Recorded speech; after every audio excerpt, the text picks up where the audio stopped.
"O Romeo, Romeo, wherefore art thou Romeo? To be or not to be, that is the question." Or how about, "I will thrust the maids against the wall." Or perhaps even, "My naked weapon is out. Coral, I will back thee." The same Shakespeare that wrote the first two lines is the same gutter-minded, foul-mouthed Shakespeare who wrote the second two. Today I want to shed some light on who Shakespeare was beyond the ruffled collar, quilled pen, and pale complexion. Although Shakespeare acted his final scene more than 400 years ago, he exists today not only for theater geeks on stage, but in many subtle and not so subtle ways in pop culture. Not only did I study Shakespeare's life and times in college, but I've been teaching two of his plays for the past 20 years to high school students. I have read both Romeo and Juliet and A Midsummer Night's Dream over 100 times each, and was fortunate to play a role live on stage in Romeo and Juliet. First today I want to look at Shakespeare beyond what he wrote or his life as an actor. I want to point out how he was a shrewd businessman. Next I will delve into some of the rumors and truths as seen by some about his sonnets and his sexuality. And finally, and perhaps my favorite, I will spotlight his amazing ability to draw in every level of society through his use of sexual puns. First, I want to pull back the curtain and look at Shakespeare as more than just an actor and writer. William Shakespeare grew up financially comfortable, but he also saw his father lose his wealth, and this stuck with him into his adulthood and his business sense. The Elizabethan era, the time during which Queen Elizabeth ruled England and Shakespeare came to prominence, is when show business as we know it began. The theater business, not unlike Hollywood today, was cutthroat in his time. Not only did theater owners like Shakespeare lie, cheat, steal to make a profit. If they didn't, the term cutthroat was not just a euphemism. People died over debts. Another term we get from this era is holding your feet to the fire. If a theater owner was in debt, he would be tied up and his boots literally held over hot coals until he paid or had a plan on how he soon would. Shakespeare owned his own theater called the Globe, and he was not immune to money problems or theatrical mishaps. His amphitheater burned down more than once. There was no fake fire or cannon blast in the 1500s. Besides his venture in his wheelhouse, the theater business, Shakespeare was also in the grain business. In fact, when food became scarce at one point, he was caught hoarding grain and was fined. Lee Jamieson, in her 2018 "Was Shakespeare a Businessman?"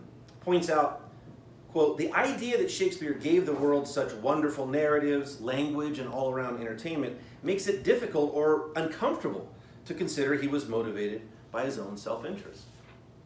For me, this notion makes him that much more accessible, human, and less of a dusty old icon.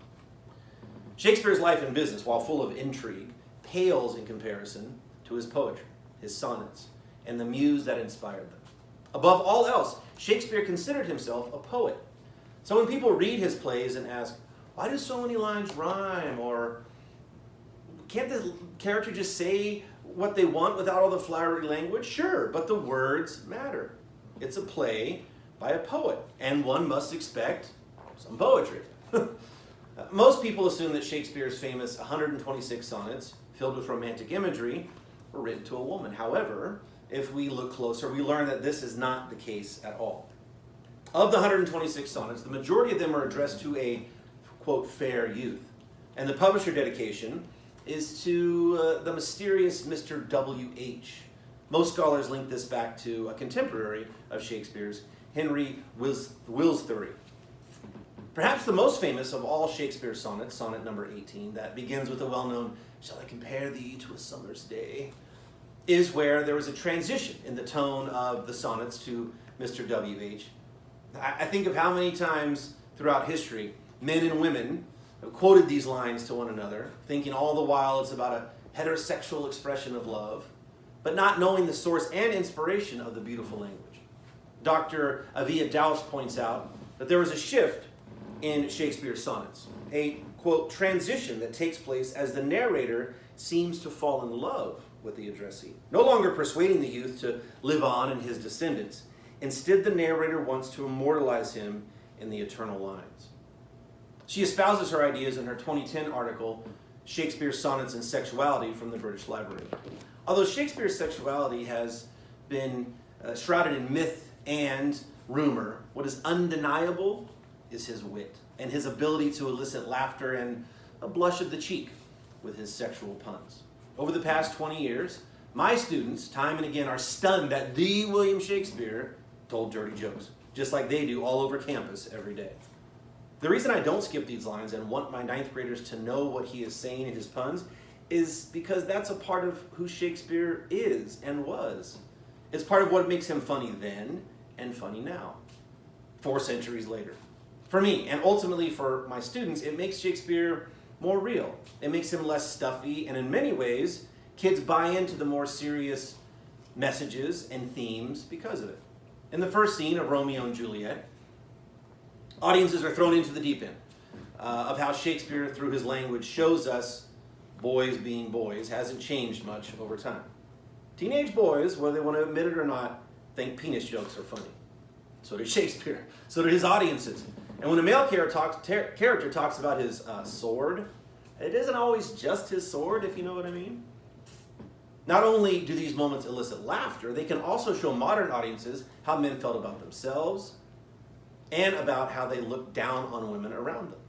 Shakespeare, even though he cheated on his wife and he was a man during this time period, saw the lowly status of women as a problem and used his characters and their words to express his views. So when the line, "I will thrust the maids against the wall," is uttered in the first scene of Romeo and Juliet, the men in the Elizabethan theater would not only get the pun, they would agree with the sentiments expressed that women can be sexually abused and used for their pleasure. Later in the same scene, when a fight is imminent, Samson reassures Gregory that he will have his back when he says, "My naked weapon is out. Coral, I will back thee." Again, this line is a crowd tickler, and teens still get it in 2020. This is a point explored in the comedies, histories, and tragedies of Mr. William Shakespeare. Quote, early in the text, Shakespeare's audiences were pretty much the same as our own.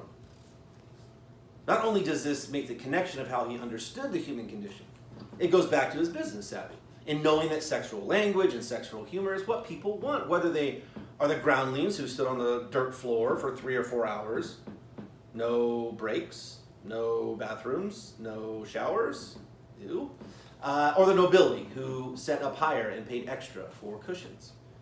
He knew his audience, he knew what they wanted, and he knew what would bring them back time and again. Michael Nealon echoes this in this notion in his March 2010 article, Romeo and Juliet, Kids Getting Engaged with Shakespeare, Using the Bard's Dirty Jokes. Nealon points out that Shakespeare was a writer for the masses and knew that the raunchy jokes, the crude humor, ranging from those in the pit to those in the expensive seats, and possibly even to Elizabeth and James, who appreciated Shakespeare's plays and ostensibly his dirty humor. We've gone backstage, so to speak, to get a glimpse of who Shakespeare was and continues to be. Just beyond more than the few famous lines that we all know, today I wanted to shed light on aspects of Shakespeare's life and work, and that are perhaps lesser known, but no less important, and impactful as anything we typically read in our textbooks.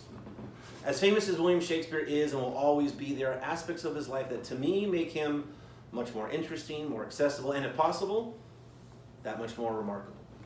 A savvy and even some said ruthless businessman, a closeted homosexual who penned some of his most famous work for a love that many of us may never feel, and one for whom he could not express his adoration. He, unlike anyone before or since, knew the human condition. He was able to look into the human psyche and understand young and old, gay and straight, rich and poor, good and most certainly